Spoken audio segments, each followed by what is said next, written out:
I found the cold camp just before dawn. Dead fire, gear scattered, one thin blanket laid flat on bare ground, no shelter, no bough bed, no wall against the wind. The man had a full pack, good boots, a decent knife. He had everything, except the right story in his head. I've been walking these mountains long enough to read what went wrong before I touch a single piece of that gear. And what went wrong wasn't equipment, it was a myth. Stay with me, because number 6 is going to surprise you. It's the one supply Frontier journals specifically warned against carrying too much of. And number 2 is the habit every tough man story ever celebrated, and the single most consistent behavior found in Frontier death records. Subscribe if this is your kind of knowledge. Let's count them down. Number 10, the fast camp. Every experienced man I've known up here made shelter before he made anything else. Not fire, not food, shelter. Because the ground will kill you faster than the air will, and most people never learn that until they're already in trouble. Here's the physics of it. Cold, wet ground pulls heat out of a body 3 times faster than cold air. A man who sleeps with one blanket flat on soil, even in October, even when the nights feel manageable, spends the whole night fighting that loss. By morning, he's made decisions, exhausted decisions. I once found a camp where someone had done exactly that. One thin wool blanket, compressed grass beneath it, no lean-to, no bough layer, nothing between his body and the earth. I didn't need to follow his tracks far to see where those decisions led him. The myth is that moving fast and sleeping light is toughness. Old-timers didn't see it that way. They counted warmth, not ounces. 20 minutes building a bough bed and a windbreak is not delay. It's time you're putting in the bank for every hour of rest that follows. The fastest way to die in these mountains is to skip the 20 minutes that would have saved you. Number 9, the Lone Ranger. I was raised to believe that a man who needed help wasn't trying hard enough. A lot of men were raised that way. A lot of them are buried because of it.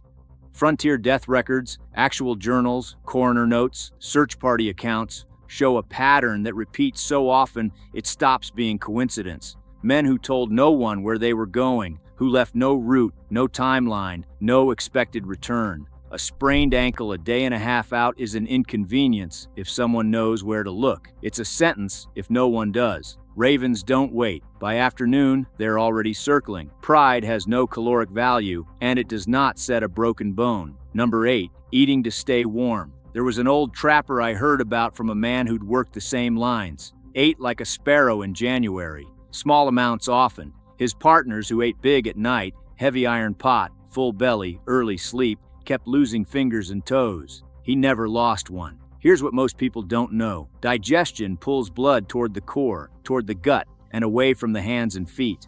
A large meal in serious cold doesn't warm you. It leaves your extremities undermanned, right when they need the most protection. Small, frequent eating keeps energy steady without the circulatory diversion. The image most people carry of the frontier trapper is a man eating a full roasted haunch by the fire every night. The men who lived past 50 were eating dried meat in small pieces while they moved.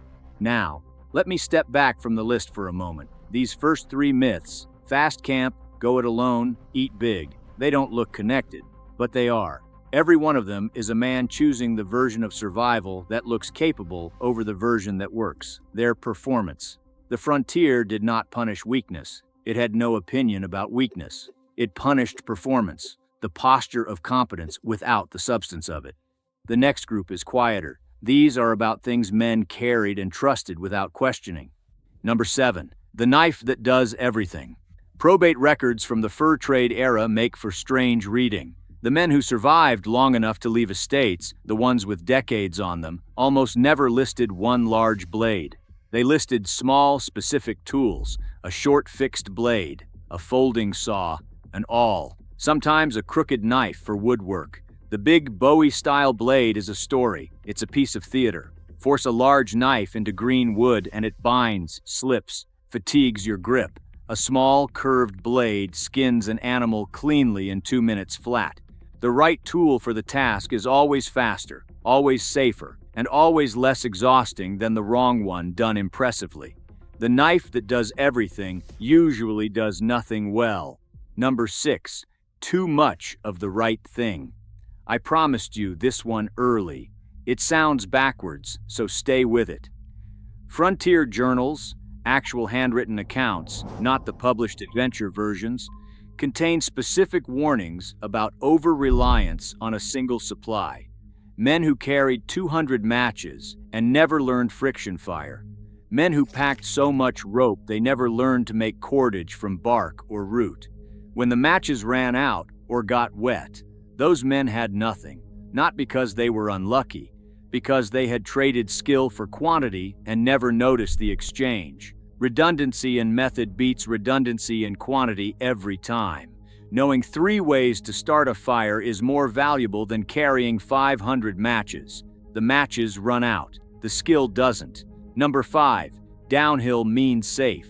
I know a canyon not far from here where you can hear water for 2 full days before you can reach it.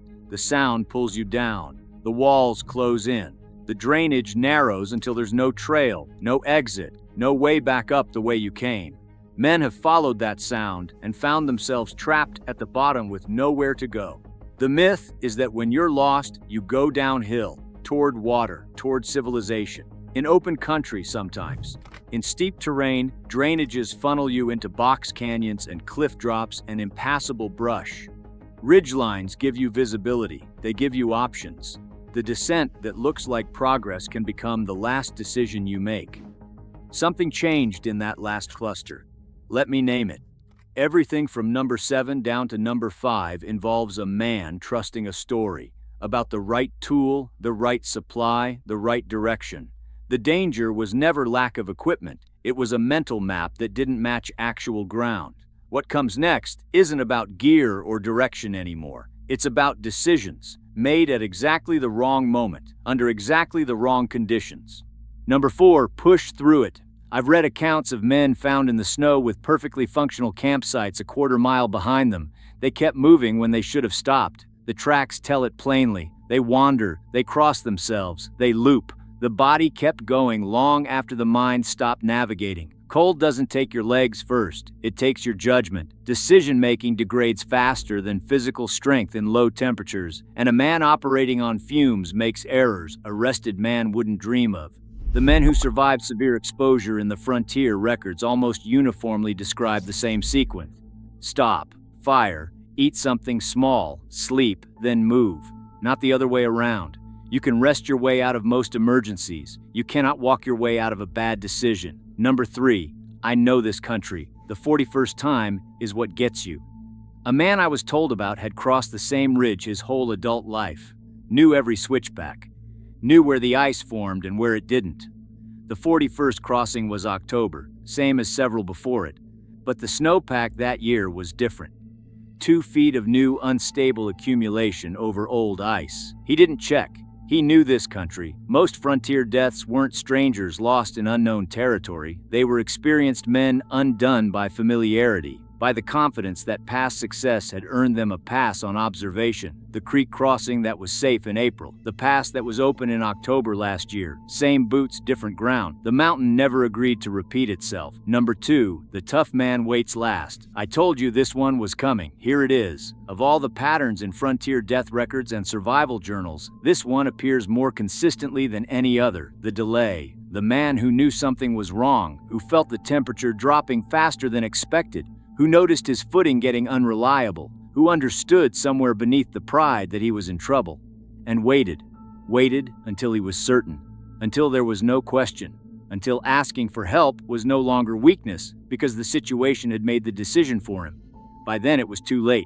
That window between I might need help and I definitely need help is exactly where rescue is possible. The men who survived weren't braver. They were earlier. They turned back before it was obvious. They sent for help before it was certain. There is a man's last journal entry I think about sometimes. Calm handwriting. Certain he'd make the valley by morning. Found 3 days later with that entry still fresh. The men who never needed rescuing were willing to ask before they were sure they needed to. Before number 1, let me say this plainly. Every myth in this countdown is a version of one idea, that survival belongs to the strong, to the fast, to the solitary and self-sufficient and certain. The frontier tested that idea every single winter for 200 years, and every winter it came back the same answer. The men who survived longest were not the ones who needed the least. They were the ones who understood what they actually needed. The history books kept romanticizing the lone hero long after the graves proved him wrong.